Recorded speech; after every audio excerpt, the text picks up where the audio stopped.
Hi students, मैं शुभम कुमार स्वागत करता हूं आप सभी का एडुलॉजी यूट्यूब चैनल पे। स्टूडेंट, अपने पिछले वीडियो में हम लोगों ने स्टार्ट किया था काइनेमेटिक्स और हम लोगों ने देखा था कि काइनेमेटिक्स का मतलब क्या होता है। काइनेमेटिक्स का मतलब, काइनेमेटिक्स एक ब्रांच है बेसिकली इंजीनियरिंग मैकेनिक्स का, जिसमें हम लोग केवल मोशन के बारे में पढ़ते हैं। मोशन किस कारण से हो रहा है, दैट इज हमें पता है कि फोर्स के कारण मोशन होता है, तो उसके बारे में नहीं पढ़ते, फोर्स के बारे में नहीं पढ़ते हैं। जब हम मोशन की बात करते हैं तो हमारे सामने दो तीन चीजें आती है, जैसे डिस्प्लेसमेंट, वेलोसिटी, एक्सेलरेशन। हमने अपने पिछले वीडियो में डिस्प्लेसमेंट और वेलोसिटी को डिस्कस कर लिया था बहुत ही डिटेल में। आज स्टूडेंट इस वीडियो में हम लोग एक्सेलरेशन के बारे में डिस्कस करने वाले हैं और काइनेमेटिक्स का जो थ्योरी है बेसिक वाला, उसको एंड करने वाले हैं। तो स्टूडेंट, स्टार्ट करते हैं हम लोग मोशन से। अगर हम बात करते हैं मोशन की, तो मोशन देखिए दो तरह का होता है। एक होता है आपका यूनिफॉर्म मोशन और दूसरा होता है नॉन यूनिफॉर्म मोशन।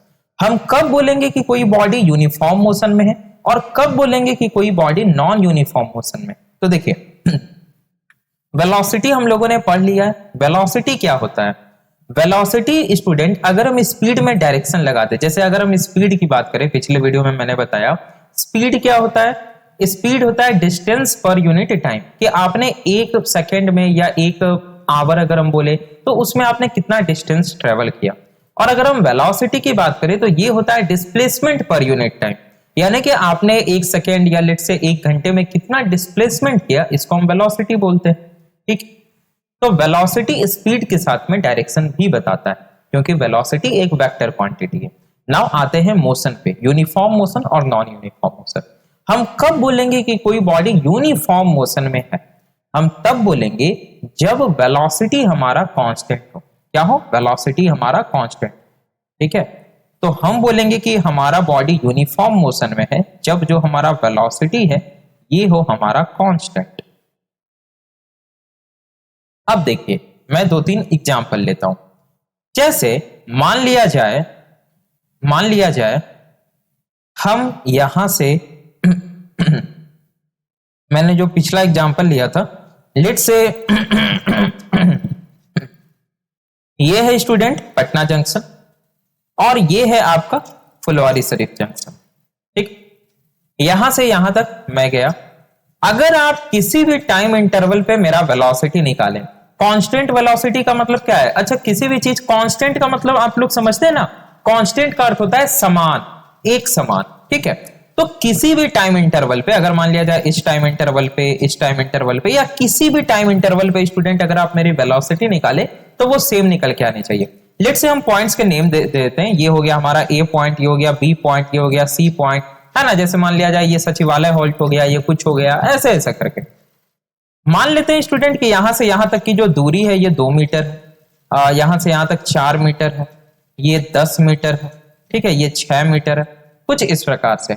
और मान लिया जाए मुझे समय कितना लगा है, तो मुझे यहां से यहां तक जाने में लेट से 1 सेकंड का समय लगा, यहां से यहां तक जाने में 2 सेकंड का समय लग गया, यहां जाने में मुझे 5 सेकंड का समय लग गया और यहां मुझे 3 सेकंड का समय लग गया। अगर आप यहां पे स्टूडेंट कैलकुलेट करें वेलोसिटी, अगर यहां पे आप वेलोसिटी कैलकुलेट करें तो देखिए पी पॉइंट से ए पॉइंट तक मेरी वेलोसिटी कितनी थी? तो भाई डिस्प्लेसमेंट बटा टाइम, 2/1, 2 मीटर पर सेकंड। अगर आप ए पॉइंट से बी पॉइंट तक की वेलोसिटी निकाले तो 4/2, यानी कि 2 मीटर पर सेकंड। बी पॉइंट से सी पॉइंट की 10/5, 2 मीटर पर सेकंड। और सी पॉइंट से एफ पॉइंट की 6/3, 2 मीटर पर सेकंड। यानी कि किसी भी टाइम इंटरवल पे अगर आप मेरी वेलोसिटी निकालेंगे तो वेलोसिटी बिल्कुल कांस्टेंट, एक समान आ रही है। तो ऐसे मोशन को हम क्या बोलते हैं? Uniform motion.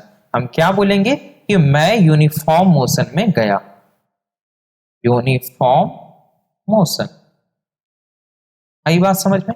मतलब जब हमारा जो वेलोसिटी, जो वेक्टर वेलोसिटी है, ये कांस्टेंट हो। अब देखिए यहां पे एक बात और आ गया, अभी मैंने बोला कि वेक्टर वेलोसिटी कांस्टेंट होना चाहिए।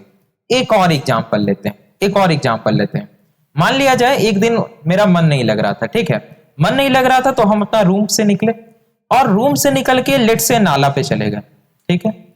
फिर वहां से निकल के हम कहां चले गए भाई? तो वहां से निकल के कुछ इस प्रकार से साईं मंदिर चले गए। फिर साईं मंदिर से निकल के लेट से पीएनएम मॉल चले गए और वहां से फिर हम गांधी मैदान चले गए, कुछ इस प्रकार से। अब यहां पे मान लिया जाए ये हो गया पॉइंट ए, ये हो गया पॉइंट बी, ये हो गया सी, ये हो गया डी और ये हो गया पॉइंट ई।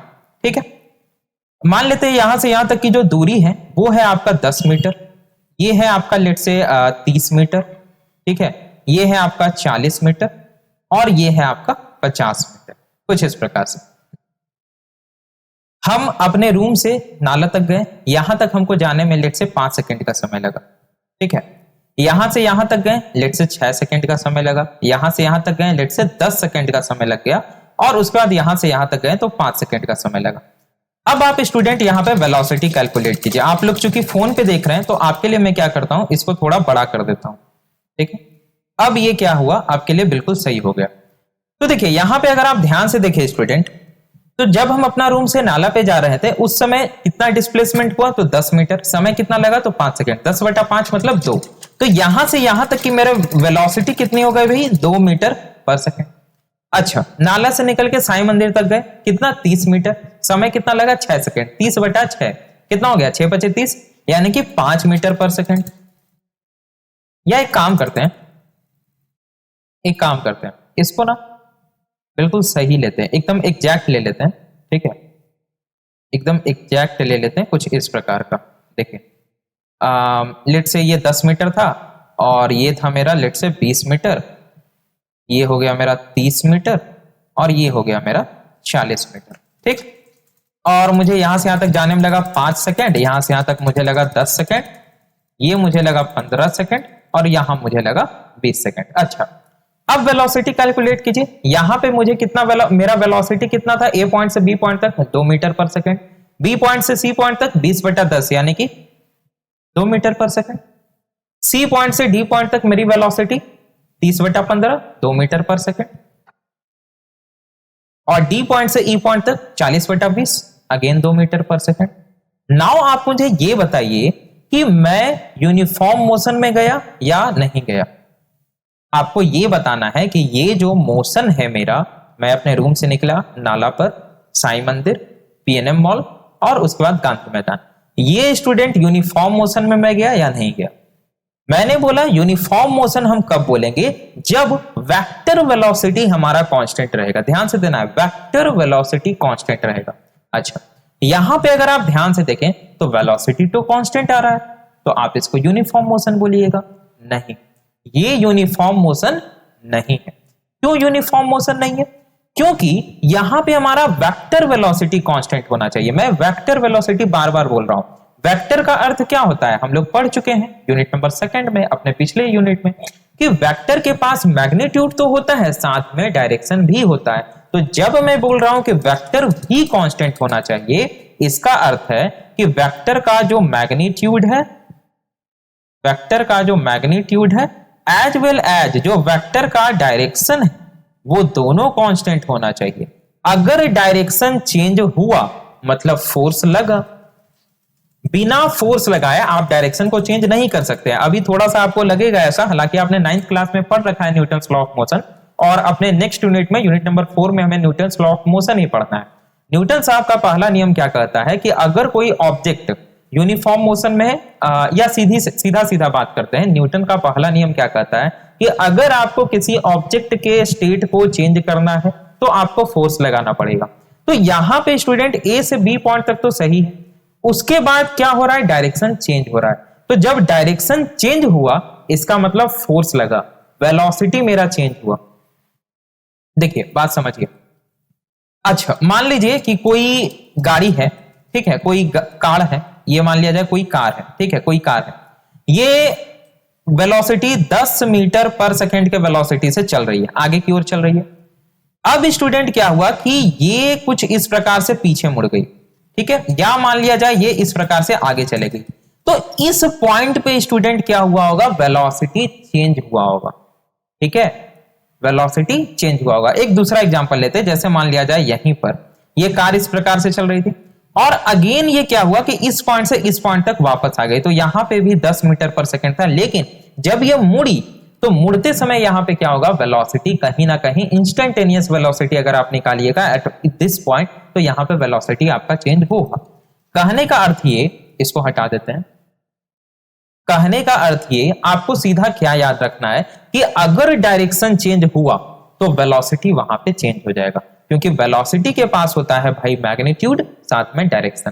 तो इसको हम यूनिफॉर्म वेलोसिटी नहीं बोलेंगे, ये मेरे लिए non uniform velocity, non uniform velocity.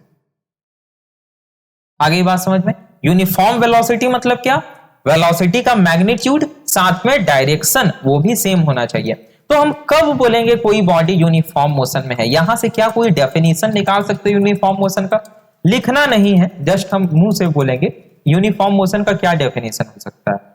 Uniform motion का डेफिनेशन हम बोलेंगे कि जब मेरा बॉडी एक समान चाल से, स्पीड यहां पे एक समान स्पीड से, कांस्टेंट स्पीड से स्ट्रेट लाइन में चल रहा हो, तब हम बोलेंगे कि वह यूनिफॉर्म मोशन में।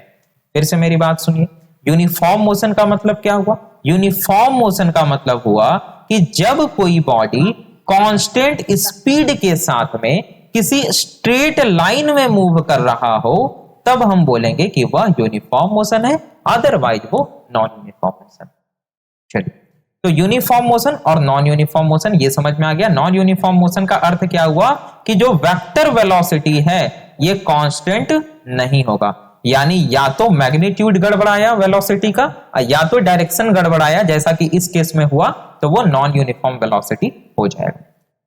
अब जब नॉन यूनिफॉर्म वेलोसिटी हुआ तो वेक्टर चेंज हुआ। अब वेक्टर में कराऊं, वेलोसिटी चेंज हुआ, क्योंकि वेलोसिटी अगर चेंज नहीं हुआ तो वो यूनिफॉर्म मोशन में एक समान स्पीड से चल रहा है, कोई दिक्कत नहीं है उसको, परेशानी। लेकिन वेलोसिटी चेंज हुआ तभी ना नॉन यूनिफॉर्म मोशन में आया। तो नॉन यूनिफॉर्म मोशन में आने के कारण स्टूडेंट यहां पे एक और टर्म निकल करके आता है काइनेमैटिक्स में, जिसको हम लोग एक्सेलरेशन बोलते हैं, जिसको हिंदी में त्वरण कहा जाता है। तो चलिए अब समझते हैं एक्सेलरेशन को। मैंने डायरेक्ट एक्सेलरेशन इसीलिए नहीं समझाया कि थोड़ा सा एक बेसिक नॉलेज दे देते हैं कि आखिर एक्सेलरेशन हम लोग निकालते क्यों। एक्सेलरेशन हिंदी में इसको क्या बोलते हैं स्टूडेंट? हिंदी मीडियम के अगर आप लोग छात्र हैं तो हिंदी में इसको त्वरण बोलते हैं, ठीक है, आप सभी को पता होगा। तो एक्सेलरेशन क्या होता है? एक्सेलरेशन होता है rate of change of velocity with respect to time. अभी हमने क्या देखा कि वेलोसिटी चेंज कर रहा है, वेलोसिटी चेंज कर रहा है। अगर वेलोसिटी चेंज हुआ तो हम क्या करेंगे, निकालेंगे कि भाई वेलोसिटी कितना चेंज हुआ है विथ रिस्पेक्ट टू टाइम, उसी को बोलेंगे एक्सेलरेशन। आगे बात समझ में? चलिए, तो एक्सेलरेशन क्या होगा student? Rate of change of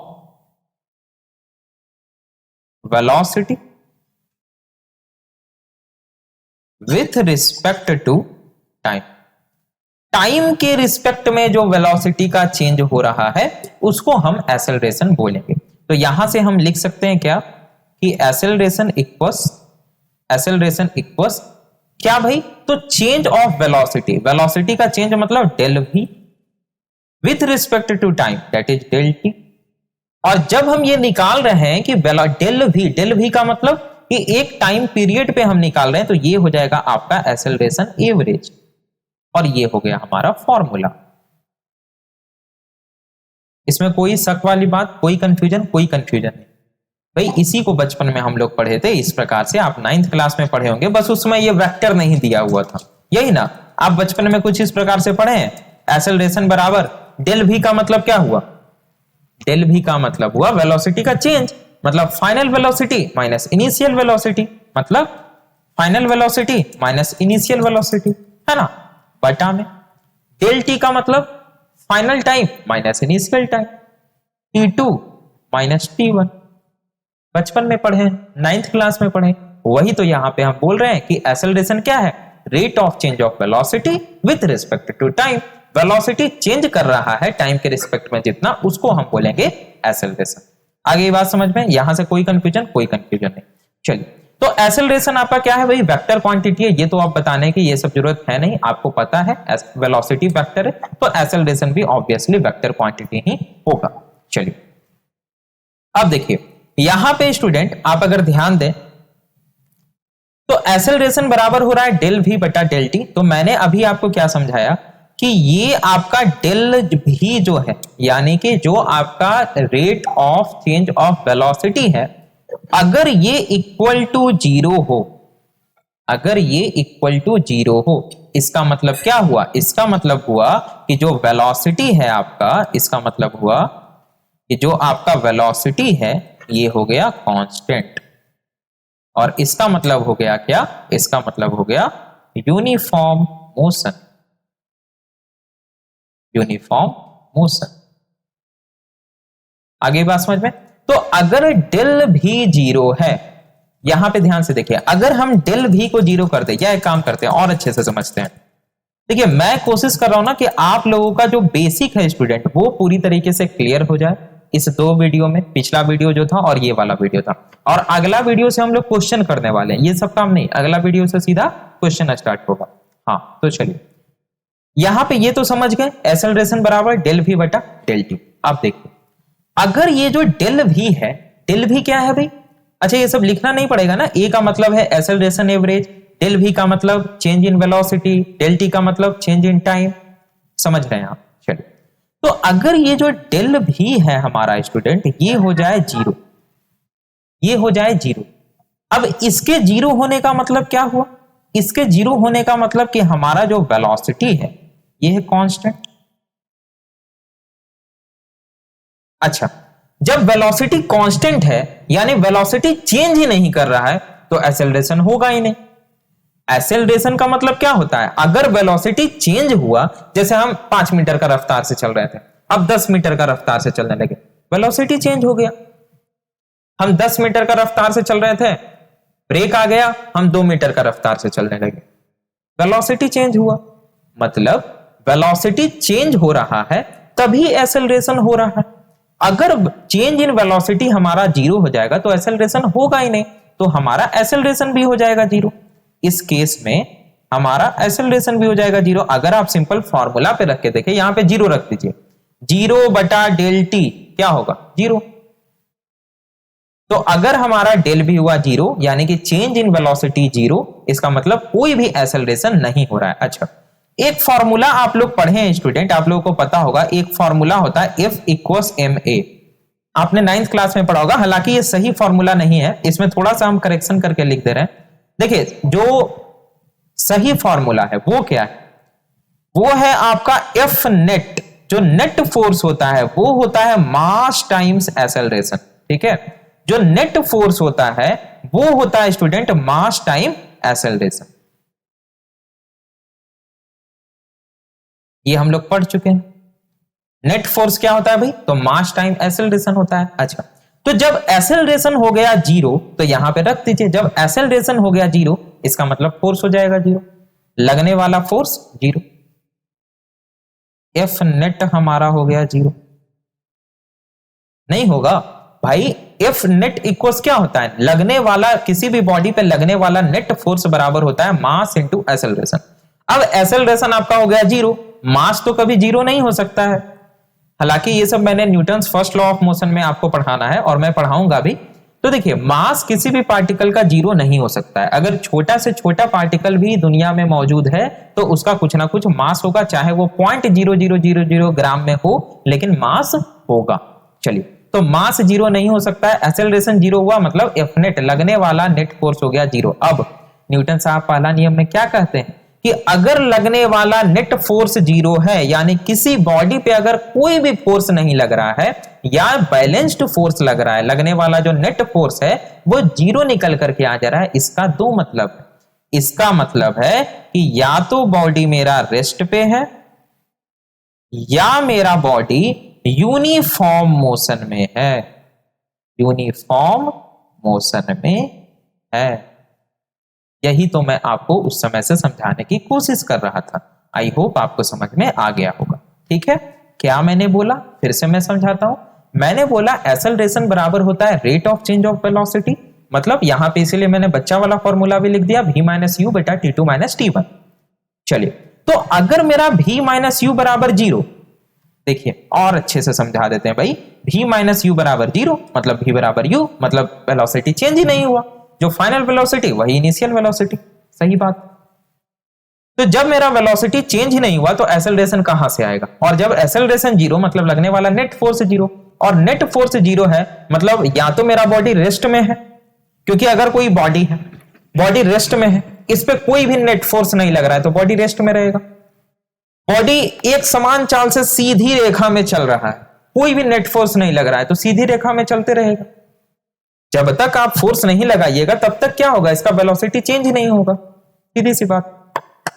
तो बॉडी या तो रेस्ट में रहेगा या यूनिफॉर्म मोशन में रहेगा। ये बात यहां से क्लियर हो गया। अच्छा, ये हो गया आपका केस नंबर 1। थोड़ा नीचे लिखना चाहिए था, चलिए सही है, यहीं पे लिख दे रहे हैं। ये हो गया आपका केस 1, केस 1। अच्छा, अब बात करते हैं केस 2 की। केस 2 देखिए, केस 2 में क्या हो सकता है कि ये जो मेरा डेल भी है, यानी कि वेलोसिटी चेंज हो, वेलोसिटी मेरा चेंज हो। हम यहां से नाला पे गए और उसके बाद फिर क्या किए, घूम गए साई मंदिर की तरफ, तो डायरेक्शन चेंज हुआ और थोड़ा स्पीड में चलने लगे तो मैग्नीट्यूड भी चेंज हुआ, वेलोसिटी चेंज हो गया। तो लेट्स से कि मेरा जो डेल भी है, यानी जो चेंज इन वेलोसिटी है, ये कुछ है, यानी जीरो नहीं है, कुछ तो है। और जब कुछ तो है, जब वेलोसिटी मेरा चेंज हो रहा है तो एक्सेलरेशन भी आएगा, सीधी सी बात है। जब मेरा वेलोसिटी चेंज हो रहा है तो एक्सेलरेशन भी आएगा, यानी एक्सेलरेशन भी नॉट इक्वल 0। और जब एक्सेलरेशन आ रहा है और हमको पता है कि हर एक पार्टिकल का मास भी होता है, यानी कुछ ना कुछ फोर्स लग रहा है। जब हम यहां से नाला पे सीधी रेखा में जा रहे थे तो जब तक फोर्स नहीं लगाएंगे तब तक हम नहीं घूमेंगे। आई बात समझ? चलिए, तो यानी कि यहां पे जो एफ नेट आएगा, हमारा लगने वाला जो नेट फोर्स होगा वो भी नॉट इक्वल्स 0 हो जाएगा। और जब लगने वाला net force not equals to 0 हो, इसका मतलब ये नॉन यूनिफॉर्म मोशन। इसका मतलब क्या हो गया कि ये नॉन यूनिफॉर्म मोशन है। ये क्या है भाई? ये non uniform motion. Non uniform motion कहने का क्या मतलब हुआ कि वहां पे कुछ ना कुछ वेलोसिटी तो चेंज हो रहा है, एक समान वेलोसिटी नहीं है। अब या तो वो डायरेक्शन चेंज कर ले, या वेलोसिटी में ही कुछ, वेलोसिटी का मैग्नीट्यूड में कुछ चेंज हो जाए, है ना। पहले 5 मीटर से चल रहा था, अब 6 मीटर से चलने लगा, एक्सेलरेशन हुआ। पहले 5 मीटर से चल रहा था, अब 4 मीटर से चलने लगा, डी एक्सेलरेशन हुआ। ये सब टर्म हम लोग पढ़ेंगे आगे, कोई घबराने वाली बात नहीं है, सिर्फ बेसिक कॉन्सेप्ट जो था वो मैंने आपको यहाँ पे समझाया। चलिए, तो ये केस 1 केस 2 हो गया, ये समझ में आ गया आपको एक्सेलरेशन क्या होता है, मोशन के बारे में मैंने बताया। अच्छा, अब एक एग्जाम्पल लेते हैं और आपसे एक सवाल पूछते हैं, एकदम छोटा सा सवाल। चलिए, यहां पे एक एग्जाम्पल लेते हैं, एग्जाम्पल, ठीक है, एग्जाम्पल, ठीक। मान लिया जाए ये एक आपका सर्कल है, ठीक है, ये आपका सर्कल। अब ये जो सर्कल है स्टूडेंट, ये घूम रहा है, ठीक है, ये लेट से कुछ इस प्रकार से घूम रहा है,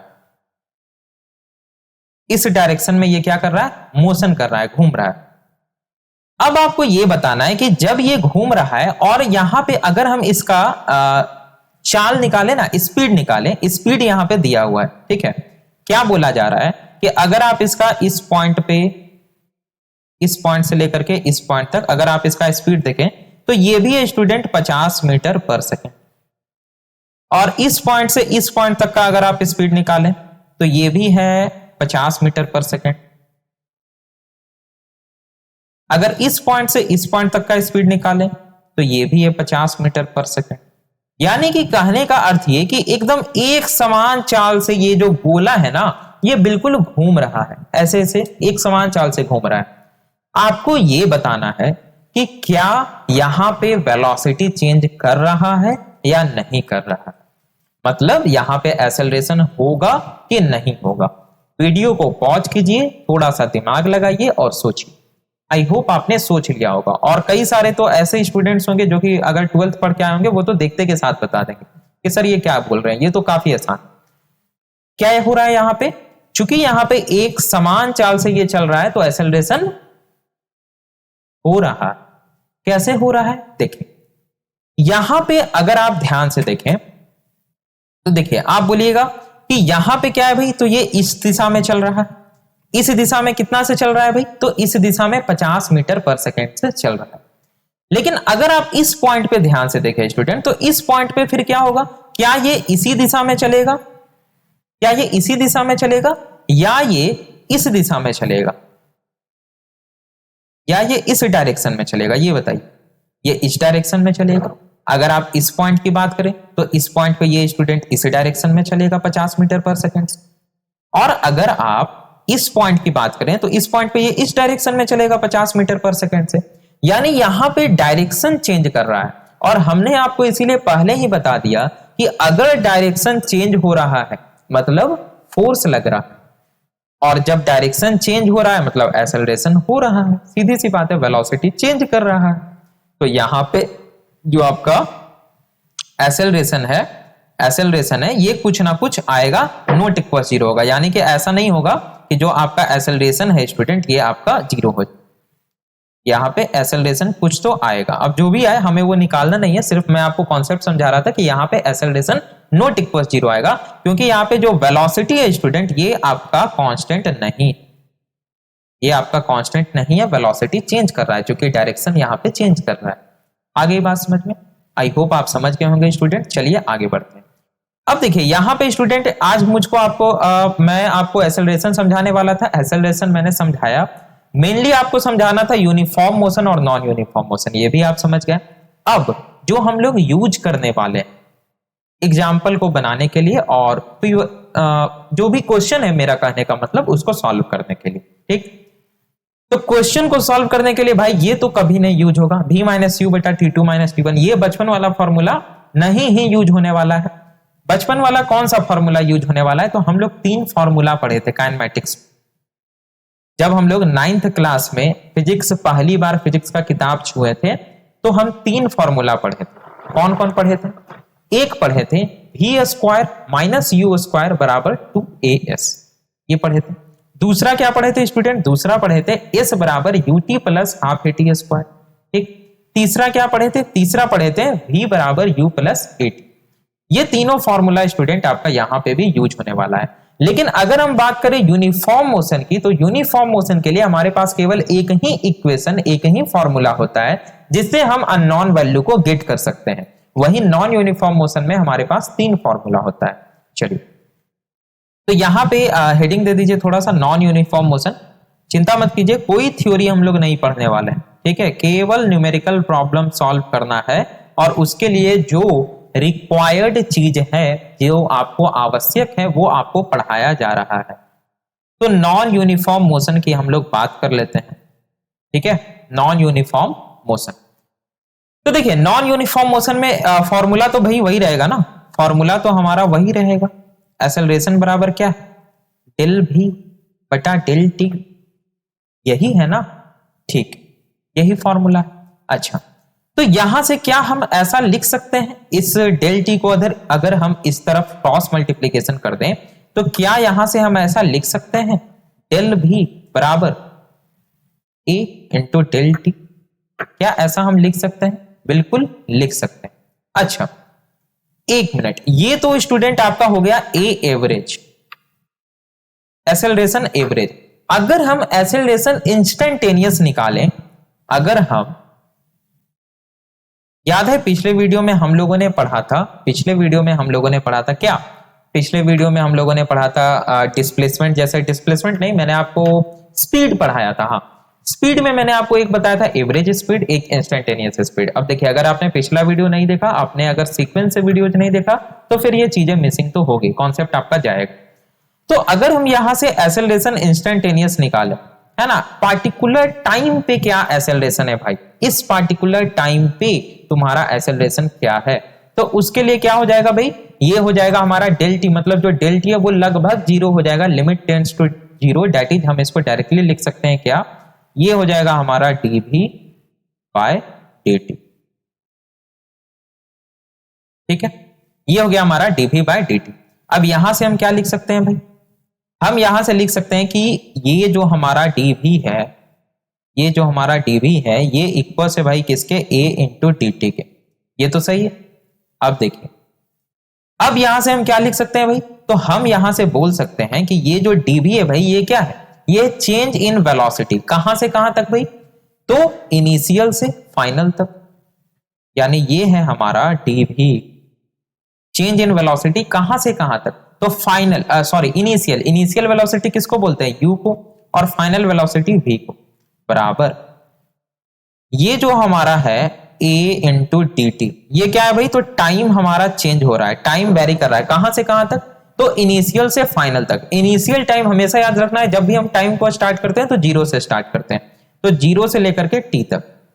अब ये सिंपल मैथमेटिक्स है, इसको सॉल्व कर दीजिए। मैथ आप लोग हमसे ज्यादा जानते हैं, मैथ आप लोग हमसे ज्यादा जानते हैं। डीवी क्या होगा, डीएक्स का क्या होता है, एक्स होता है, भी का भी होगा, upper limit minus lower limit, भी माइनस यू बराबर, ये तो आपका सीधी सीधी बाहर आ जाएगा, ये सीधा बाहर आ गया, multiply upper limit T minus zero यानी कि टी।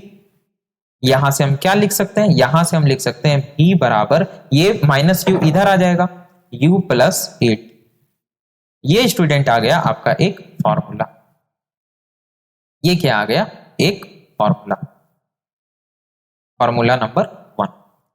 इसी प्रकार से दो फॉर्मूला और होता है। देखिए मुझे प्रूफ नहीं करवाना है और ना ही आपको प्रूफ सीखना है, ये आपसे एग्जाम में नहीं पूछा जाएगा, बेसिकली के एग्जाम में। और प्रूफ आप लोग बचपन में 9th क्लास में बहुत कर चुके हैं। तो एक मैंने आपको बता दिया, एक फॉर्मूला होता है v बराबर u प्लस ए टी। एक और फॉर्मूला होता है स्टूडेंट जो कि होता है s बराबर, एक काम करते हैं इसको भी थोड़ा हाईलाइट कर देते हैं ना, तो सही सही लगेगा। चलिए, एक और फॉर्मूला होता है स्टूडेंट s बराबर यू टी प्लस, यू और टी एक जैसा लग रहा है ना, तो इसको टी बना देते हैं। s बराबर U T plus half A T का स्क्वायर, ठीक है, एक फॉर्मूला ये होता है, ये भी आपको याद रखना है। ये हो गया आपका फॉर्मूला नंबर 2। एक और फॉर्मूला होता है भी स्क्वायर इक्वस, या भी square minus you square equals 2as, भी square minus you square equals 2as। ये हो गया स्टूडेंट आपका फॉर्मूला नंबर 3। यही 3 फॉर्मूला काइनेमेटिक्स में हम लोग यूज करने वाले हैं किसी भी अननोन को गेट करने के लिए। हमेशा याद रखना है, अगला वीडियो में हम सिर्फ क्वेश्चन ही क्वेश्चन करेंगे, तो आप देखिएगा कि उस क्वेश्चन को सॉल्व करने के लिए इसी तीनों फॉर्मूला में से किसी ना किसी फॉर्मूला का हम यूज करेंगे। अब जैसे मेरे पास भी है, यू है, ए है, हमको एस निकालना है तो हम इसका यूज कर लेंगे। अगर मेरे पास यू है, ए है, टी है, एस निकालना है तो इसका यूज कर लेंगे। आ रही है बात समझ में? चलिए, तो ये हो गया स्टूडेंट किस लिए, नॉन यूनिफॉर्म, जब नॉन यूनिफॉर्म मोशन हो तब। अगर यूनिफॉर्म मोशन की हम बात करें, ठीक है, हम बात करते हैं किसकी भाई, तो यूनिफॉर्म मोशन की हम बात करते हैं। अच्छा, फॉर्मूला तो हमारा बिल्कुल सेम रहने वाला है, वही है ना, फॉर्मूला हमारा क्या रहने वाला है, सेम रहने वाला है। यहां पे देखिए मैं वेक्टर देना भूल गया, यहाँ पे वेक्टर मैंने सब जगह दिया, यहाँ यूनिफॉर्म मोशन में मैंने वेक्टर लगभग, यहाँ पे देखिए मैं भूल गया, यहाँ पे जाएगा भाई वेक्टर, ठीक है, और यहाँ पे भी वेक्टर रहेगा। भी क्या है भाई, ये सब वेक्टर क्वांटिटी है, u हो गया, a हो गया। अगर हम बात करें स्टूडेंट यहाँ पे u की, यहाँ पे हम बात करें a की, ये सब क्या है, ये सब वेक्टर क्वांटिटी है। तो वेक्टर क्वांटिटी के ऊपर आपको देना है, ये क्या है, वेक्टर क्वांटिटी है। यहाँ पे अगर हम देखें, यहाँ पे तो ये जो a है आपका, ये वेक्टर है। अच्छा, यहाँ पे v और u पे वेक्टर होगा या नहीं होगा, v square minus u square पे। देखिए एक बात, पिछला यूनिट मैंने आपको पढ़ाया वेक्टर, क्या पढ़ाया मैंने, एक बात आप लोग बता दीजिए, तब हम जान जाएंगे कि हाँ आप वेक्टर बहुत अच्छा से पढ़ लिए पिछला यूनिट। ए वेक्टर डॉट बी वेक्टर बराबर क्या होता है, जल्दी जल्दी फास्ट एकदम माइंड में रिकॉल कीजिए। ये होता है ए वेक्टर का मैग्नीट्यूड डॉट बी वेक्टर का मैग्नीट्यूड डॉट कॉस थीटा। अच्छा, अगर मान लिया जाए कोई वेक्टर ए है, या मान लेते हैं कोई वेक्टर v, ये क्या है, ये v वेक्टर है। अगर हम करें v vector dot v vector तो बराबर क्या होगा, v वेक्टर का magnitude again dot v vector का मैग्नीट्यूड डॉट कॉस थीटा, और यहां पे थीटा क्या हो जाएगा, इन दोनों के बीच में ये v वेक्टर और अगेन v वेक्टर, तो दोनों तो सेम ही वेक्टर है, तो कॉस 0 और कॉस 0 होता है 1, और ये मैग्नीट्यूड हो गया v स्क्वायर, यानी कि ये हो गया आपका v स्क्वायर। तो यहाँ पे v स्क्वायर जब हम लिख रहे हैं तो यहाँ पे मुझे वेक्टर साइन लगाने की जरूरत नहीं, आगे ये बात समझ में, इसलिए मैंने यहाँ पे नहीं लगाया। चलिए, तो अब हम बात करते हैं स्टूडेंट यूनिफॉर्म मोशन की। तो यूनिफॉर्म मोशन में भी स्टूडेंट हमारा जो फॉर्मूला होगा वो तो बिल्कुल सेम होगा, that is acceleration equals dv by dt। जो फॉर्मूला है वो अलग थोड़ी हो जाएगा, एक्सेलरेशन इक्वल्स dv बटा dt। हाँ, ये अलग बात है कि यहां पे एक्सेलरेशन होता ही नहीं। अभी तो हमने पढ़ा यूनिफॉर्म मोशन मतलब सेम वेलोसिटी। जब वेलोसिटी कांस्टेंट है तो यहां पे एक्सेलरेशन हमारा 0 हो जाएगा। तो चूंकि जो हमारा एक्सेलरेशन है वो यूनिफॉर्म वेलोसिटी में होता है 0। अब अगर आप कीजिएगा 0 बराबर a बटा b, तो सीधी सी बात कि ये b तो 0 नहीं हो सकता है, क्योंकि अगर आप कुछ भी बटा 0 कीजिएगा तो ये अनडिफाइंड हो जाएगा। यानी ये पक्का है कि ऊपर वाला 0 होगा, यानी ये dv हमारा 0 होगा। और ये तो हम लोग पढ़ चुके हैं। इसका मतलब क्या कि ये जो dv है ये है हमारा 0, यानी वेलोसिटी हमारा चेंज नहीं कर रहा है। dv का मतलब क्या होता है? dv का मतलब होता है चेंज इन वेलोसिटी। dv का मतलब क्या होता है? Change in velocity. Change in velocity मतलब जो मेरा फाइनल वेलोसिटी है माइनस जो इनिशियल वेलोसिटी है वो हमारा 0 आ रहा है। और यहां से हम लिख सकते हैं कि v जो है ये बिल्कुल u के बराबर है। दैट इज फाइनल वेलोसिटी और इनिशियल वेलोसिटी बराबर है, तो हम बोलेंगे ये यूनिफॉर्म मोशन। अब हमारे पास काइनेमेटिक्स में 3 फॉर्मूला है, ये आप तीनों देख सकते हैं। ये तीनों फॉर्मूला का हम यूज करेंगे, लेकिन यूनिफॉर्म मोशन में v बराबर u हो जा रहा है, तो यहां पे हम v और u दोनों को बराबर कर सकते हैं। तो अगर पहला वाला इक्वेशन में हम v बराबर u पुट करेंगे तो क्या आएगा? देखिए ये हो जाएगा v के जगह पे, या एक काम करते हैं u के जगह पे v रख देते हैं, तो ये हो जाएगा v बराबर v प्लस at हो जाएगा ना, v बराबर v प्लस at। यहां पे अगर हम देखिए, ध्यान से देखिए, अगर हम यहां पे, अच्छा एक काम करते हैं, v क्यों पुट करना, यहां पे एक्सेलरेशन हमारा आ रहा है क्या? 0। तो एक काम करते हैं कि ये जो तीनों फॉर्मूला है ना, इन तीनों में हम एक्सेलरेशन को 0 पुट कर देते हैं। तो पहला वाला में अगर हम एक्सेलरेशन को 0 पुट कर दें तो ये वाला टर्म हमारा हो गया 0, और जब ये वाला टर्म हमारा 0 हो गया तो क्या आ जाएगा? v वेक्टर बराबर u वेक्टर। तो ये तो हमको पता ही है कि v वेक्टर और u वेक्टर बराबर। अब दूसरा वाला में देखते हैं पुट करके, अगर यहां पे हम एक्सेलरेशन करते हैं 0 तो हाफ at स्क्वायर, ये तो हो गया आपका 0, तो क्या आ गया? s बराबर ut। ध्यान से देखिए, हम यहाँ पे एक्सेलरेशन को 0 कर रहे हैं तो क्या आ जा रहा है? ये वाला टर्म हमारा 0 हो गया, तो s बराबर ut आ गया। यानी हम यहाँ पे क्या लिख सकते हैं? हम यहाँ पे लिख सकते हैं s इक्वल्स ut। और ये कहां से आया भाई? तो ये वाला जो हमारा फॉर्मूला आया, ये वाला फॉर्मूला हमारा आया सेकेंड इक्वेशन से, फ्रॉम सेकेंड इक्वेशन। हमने यहां पे क्या किया? हमने यहां पे पुट कर दिया एक्सेलरेशन इक्वल्स 0। एक्सेलरेशन को हमने 0 कर दिया तो s बराबर ut आ गया। अच्छा, अगर एक्सेलरेशन को 0 हम तीसरा वाला में पुट करें तो क्या आएगा?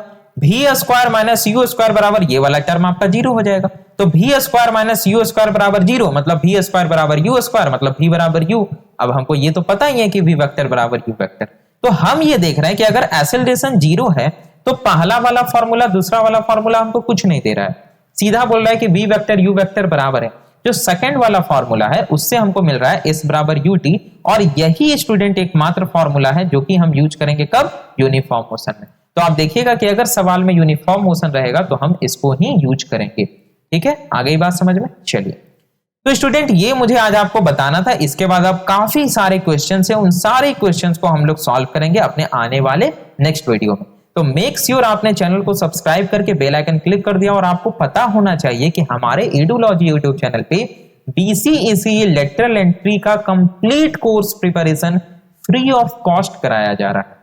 ठीक है, और अगर आप इस वीडियो को BCECE लेटरल एंट्री 2024 या उससे बाद के एग्जाम की प्रिपरेशन के लिए देख रहे हैं तो स्टूडेंट ये पूरा का पूरा कोर्स ऑलरेडी हमारे यूट्यूब चैनल पे पब्लिश हो चुका है।